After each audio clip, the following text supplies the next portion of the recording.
Bonjour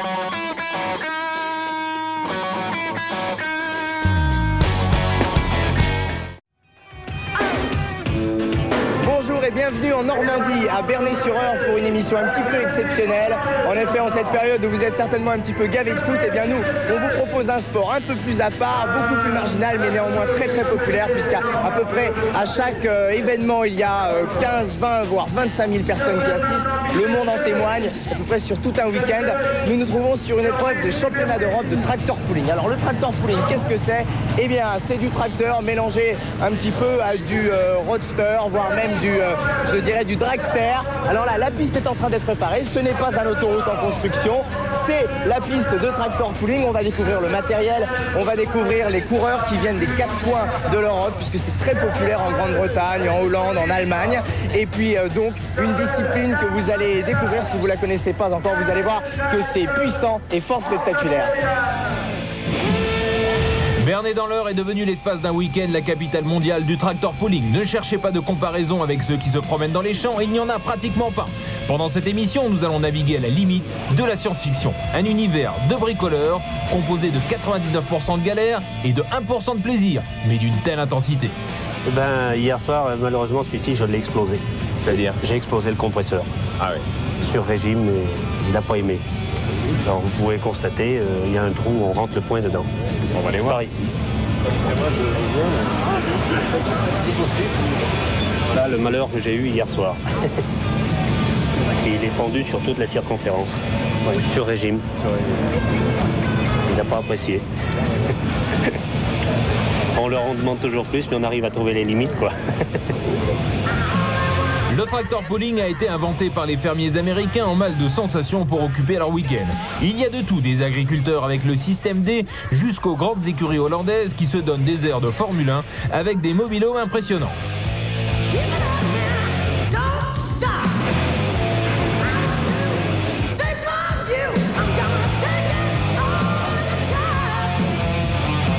Si la discipline est encore amateur, les contrôles sont très sévères, notamment du côté de l'embrayage où le port du gilet pare-balles est obligatoire afin d'éviter en cas de casse de polluer la rubrique fait divers.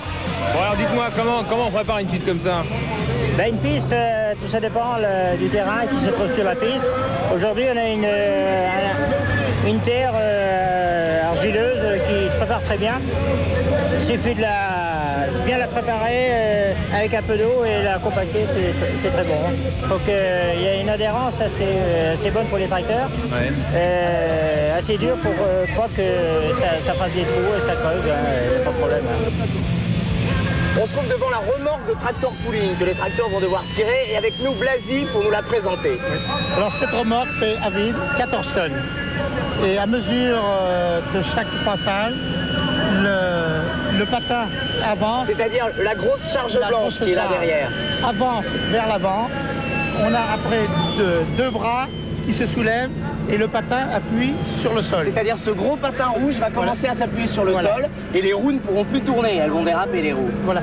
Et à mesure que le patin avance, plus il est à l'avant, plus la pression est sur ce patin.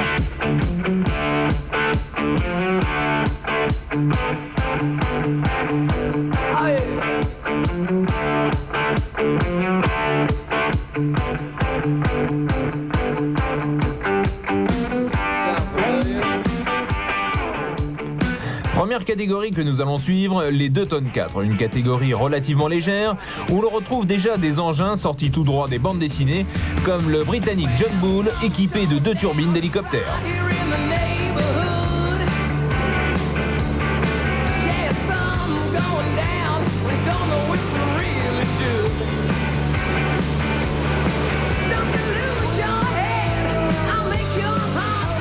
La règle du jeu est très simple, il s'agit d'amener la charge le plus loin possible sur la piste. Le fin du fin est d'atteindre les 100 mètres, soit un full pull.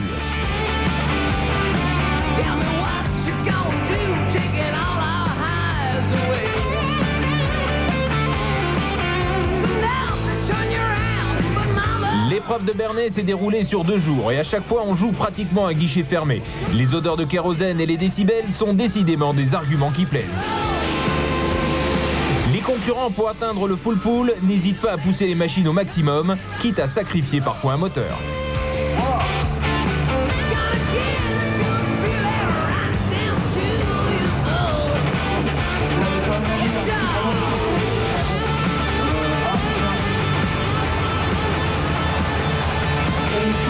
Certains tracteurs préfèrent les configurations classiques. Un bon moteur V8 ou V12 suralimenté, ça le fait très bien.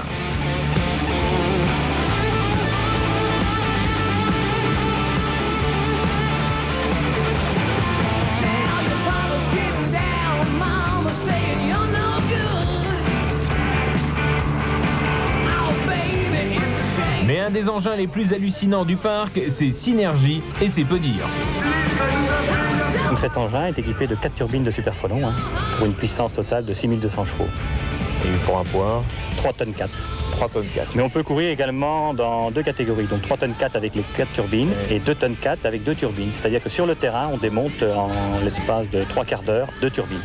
Bon, je ne donnerai pas le tuyau, mais il est vrai que pour récupérer des moteurs de Super Frelon, c'est pas évident puisque c'est aérospatial. Mais bon, malgré tout, il y a des gens très sympathiques et on a réussi quand même à obtenir ces 4 turbines. Et quand vous enclenchez, les roues sont à quelle vitesse? Ah bah nous, avec celui-ci, on tourne à 160 km/h. D'accord. Petite visite guidée de la bestiole? Donc ici, donc les turbines, donc fabrication française, un turbo méca. Je crois qu'on peut le souligner. Bon, ici c'est le démarreur, très très puissant puisqu'il faut 650 ampères au démarrage, donc des grosses batteries. Donc ici, ce sont les tuyères. Ça fait barbecue également à midi ou... Oh, presque, puisque en plein régime, on peut atteindre 750 degrés, sortie tuyère.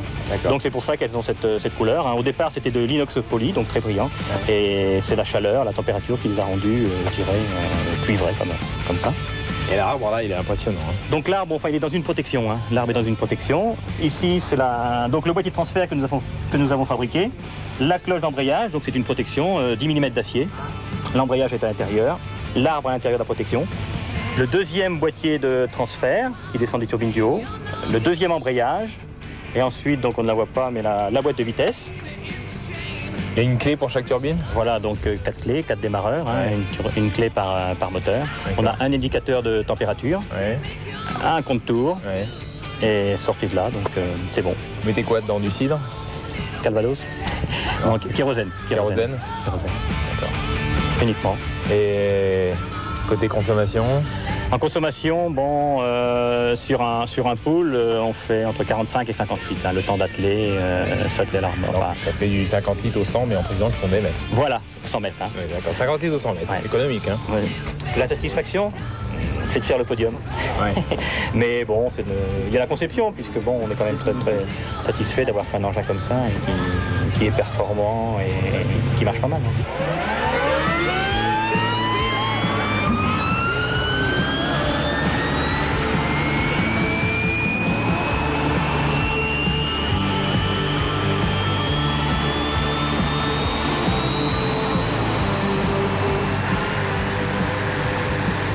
L'addition?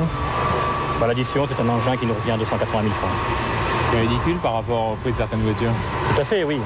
Quand on sait qu'une turbine comme celle-ci, neuve, coûte plus de 3 millions de francs. La frime, non. Non. C'est une, enfin, pour moi, le frère, je pense aussi, c'est une passion avant tout. Une passion avant tout. C'est la passion. Une passion blindée par les échecs, Synergy, qui a déjà fait des podiums au championnat d'Europe, va avoir une turbine tuberculeuse et c'est l'abandon.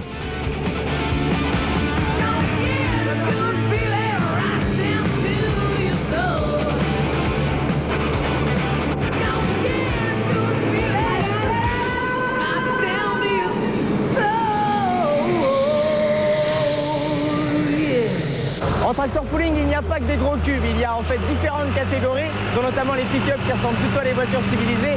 Et là, ce que vous voyez arriver devant vous, eh bien, c'est la catégorie mini, 900 kg tout mouillé, pilote y compris, avec forcément des remorques qui sont un petit peu plus petites. Mais vous allez voir, la puissance et le spectacle sont une fois encore au rendez-vous. Dans la catégorie mini, pour piloter, il faut avoir le format jockey. Poids total autorisé avec le pilote, 900 kg. On ne court qu'à jeun.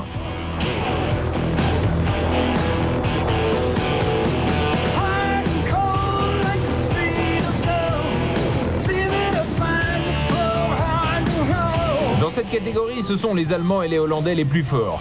Ils ont réussi à marier la puissance spectaculaire des moteurs de course américains à des châssis très légers.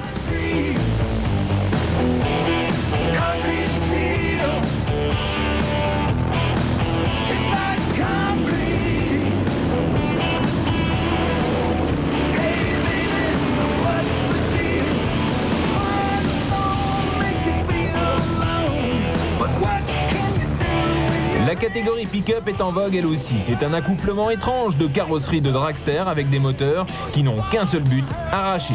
Les seules contraintes, le poids, 2,6 tonnes et la taille des roues arrière. Les boules caisses ne sont pas livrées en série.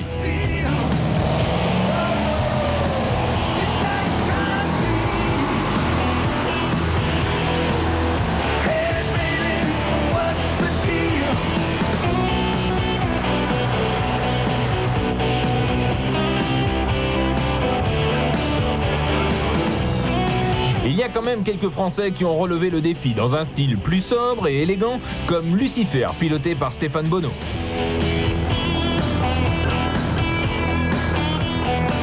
Ça n'a plus grand chose à voir avec un tracteur, hein. C'est l'hybride entre un dragster et un tracteur en fait. C'est l'apparence d'une voiture et l'effet d'un tracteur pooling. Le règlement, il spécifie quoi alors pour que ce soit un tracteur, un pooling? La dimension des roues en fait, en ce qui nous concerne, et le poids. Le reste, après, ce que vous mettez comme moteur, c'est pas Si normalement pick-up on est limité à 8 cylindres. À quoi sert le double tuyau? Alors le double tuyau sert à équilibrer les pressions de gonflage dans les pneumatiques pour éviter d'avoir un déséquilibre d'adhérence d'un côté ou de l'autre. Parce que la roue la moins gonflée va donner plus d'adhérence que la roue plus gonflée. Donc on va partir en crabe sur la piste et ça risque de causer une sortie de piste.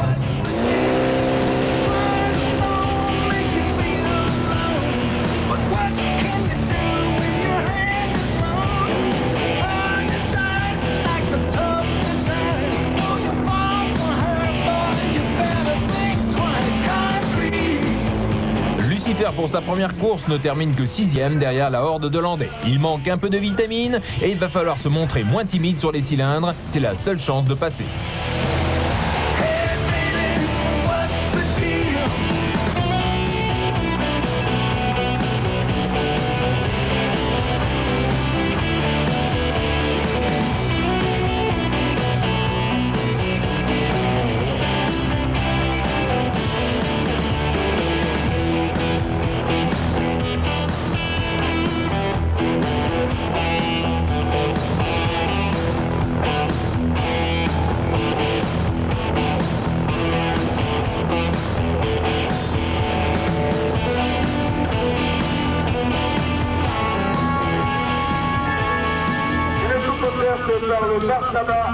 Tout bouquet champagne, tout est là pour la remise des prix de la catégorie pick-up. Tout au long de la journée, les différentes catégories de tracteur pooling se succèdent. Ce spécial tracteur pooling continue dans un instant, juste après une petite pause. Rendez-vous tout de suite. Dans la deuxième partie, nous verrons la catégorie des 3,4 tonnes libres avec de véritables monstres. Suite de notre spécial tractor pooling ici à Bernay dans l'Eure en Normandie devant ce superbe engin qui pèse entre 3 et 4 tonnes avec équipé de 3 moteurs Chrysler V8 et qui a gagné hier, cette coupe en témoigne. Donc un engin fabuleux et puis évidemment avec tout autour une écurie qui fait presque penser à la Formule 1. Il y a le camion, les sponsors, les mécanos, les pilotes, bref de gros moyens. D'autres en ont moins forcément. Tout à l'heure je discutais avec un pilote qui me disait que son engin coûtait à peu près 15 000 francs. Mais finalement, peu importe, pourvu qu'on ait du plaisir. Et du plaisir, vous allez en avoir vous aussi, en regardant les images qui suivent.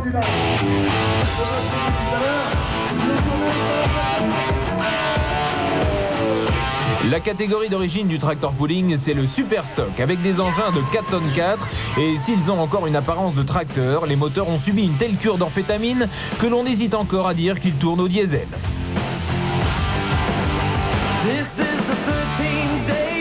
C'est la catégorie où l'on retrouve le plus d'agriculteurs qui ont démarré en bidouillant dans les cours de ferme et qui ont transformé leur paisible outil de labour en bête de scène surpuissante.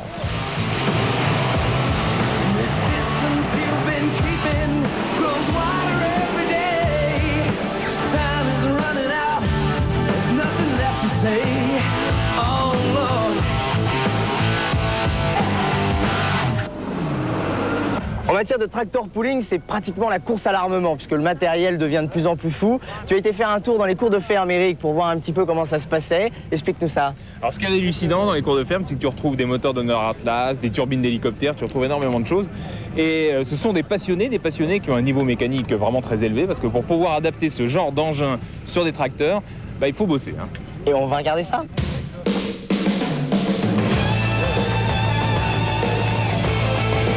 Au départ, Superstock, on doit garder le pont, la boîte et le moteur d'origine. Donc c'est des moteurs agricoles aux environs de 120 à 150 chevaux qui font 7 litres et demi. On les pousse jusqu'à 2000 chevaux. Donc pour pousser un moteur jusqu'à 2000 chevaux, il n'y a pas 36 solutions.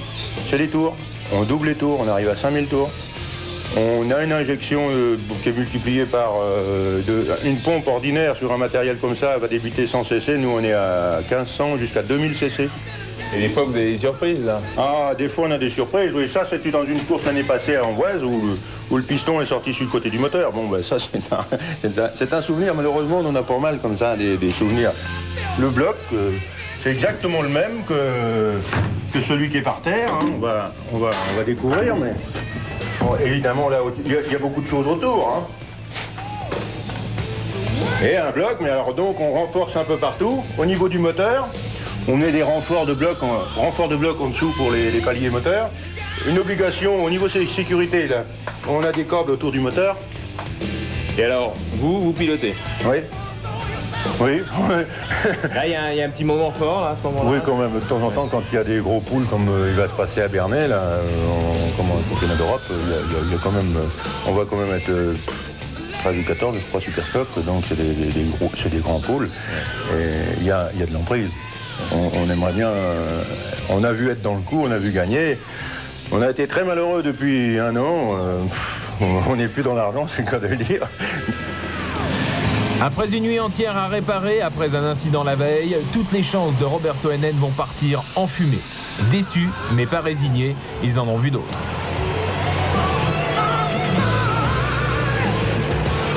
On a une compression de turbo qui est pas bonne. Et pourtant, vous avez bossé toute la nuit, là, il paraît. Une bonne partie, oui. Ouais. On n'a même pas mangé encore à midi. Mais enfin, ça nous fait du bien, ça. Ce sont encore les Hollandais qui dominent, ici en Superstock, avec Deer Hunter et Bits and Pieces.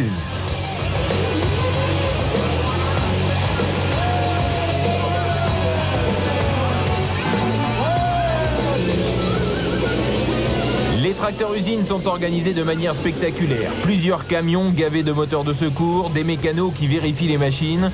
Ce n'est plus vraiment le même sport que pratique Robert Soenen.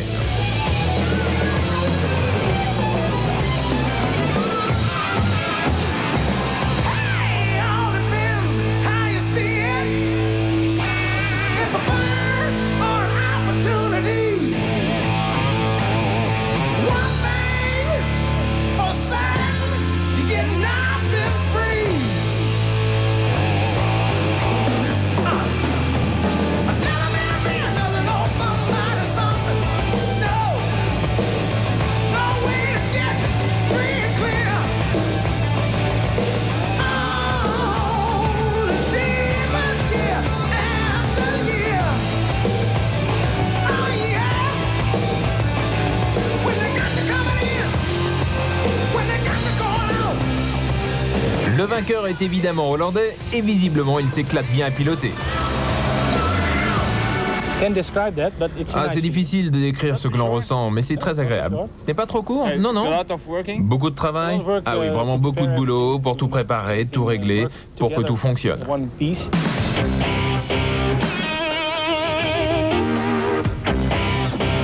Pour quelqu'un qui n'aurait que le son et l'odeur, la catégorie Open n'a rien à envier aux pistes de Roissy. La contrainte est de ne pas dépasser 4 tonnes 4 et les accouplements contre nature sont légion. Ici, 2 moteurs de bombardier de Rolls-Royce qui tournent au méthanol. Ici, Terminator. Pour démarrer, il a besoin d'une APU, un système qu'utilisent les avions de ligne dans les aéroports. Il trimballe 2 énormes turbines d'hélicoptères russes qui dégagent plus de 8000 chevaux.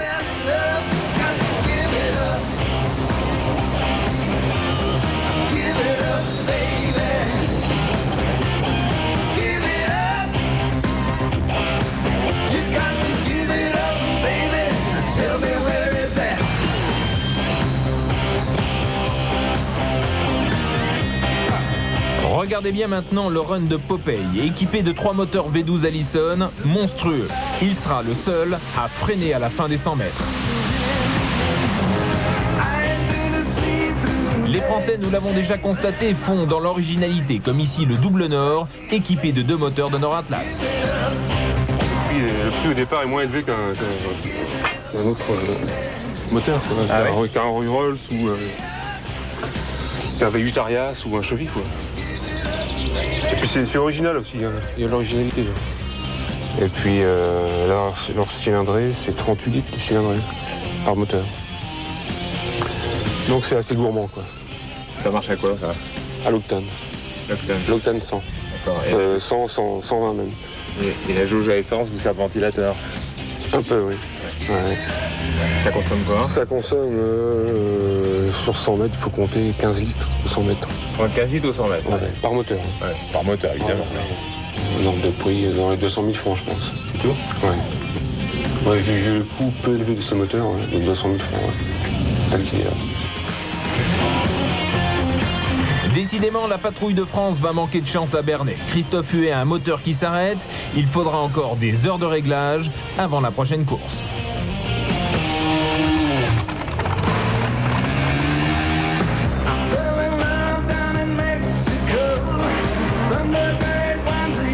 Le Danois Larsen, lui, tourne avec 6 moteurs Chevy, utilisés notamment à Indianapolis. Les vibrations engendrées par les moteurs font trembler tout le public. Ouragan, piloté par le Français Freddy Launay, dégage 8000 chevaux avec ses 2 moteurs Rolls-Royce flambant neufs. Quant à Desperate Dan, il n'a que 5 moteurs Chevy. Excusez du peu, mais sa vitesse est hallucinante, c'est lui qui gagne.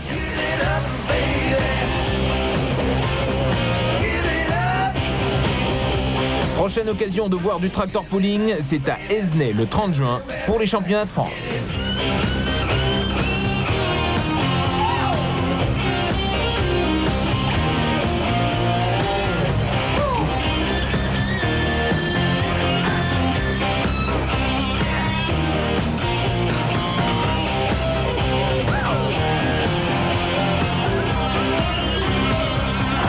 Encore une jolie bestiole avec tout ce qu'il faut comme cylindrée, comme vous pouvez le voir, et un pneu d'une taille impressionnante. Ces pneus présentent plusieurs particularités. D'abord un crantage tout à fait élaboré pour avoir une bonne adhérence. Ensuite une pression relativement faible pour que le pneu s'écrase. Et fin du fin, le pneu lui-même est fixé à la jante de façon à ce que la jante ne tourne pas à vide, le pneu restant scotché à la gadoue. Maintenant vous allez découvrir ce qu'on peut faire avec des camions. C'est pas du tractor pulling, mais c'est encore complètement fou. Regardez plutôt. Lui, il s'appelle Patrick Bourny et il a dompté les moteurs de manière plutôt différente.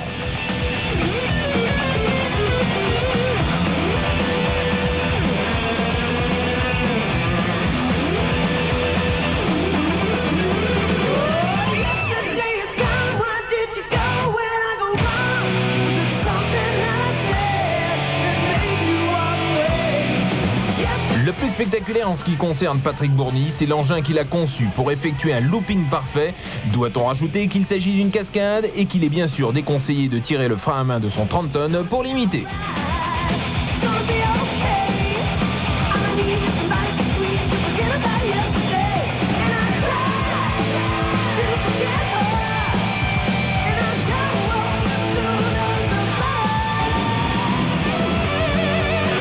Clore en beauté le sujet, sachez que ce week-end se déroule à Royères de Vassivière près de Limoges, une manche du championnat d'Europe trial de camions, et vous y verrez évoluer des camions dans des situations encore parfois hallucinantes et qui se font des trials comme en moto.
Assister encore aux quelques épreuves qui restent à courir. Fin de cette spéciale tractor pulling. Avec, vous l'avez vu, une discipline fort spectaculaire, mais aussi très très sportive, beaucoup d'aspects mécaniques là-dedans. La semaine prochaine, on se retrouve avec une spéciale vitesse sur l'eau. Excellente semaine, rendez-vous dimanche prochain. Salut!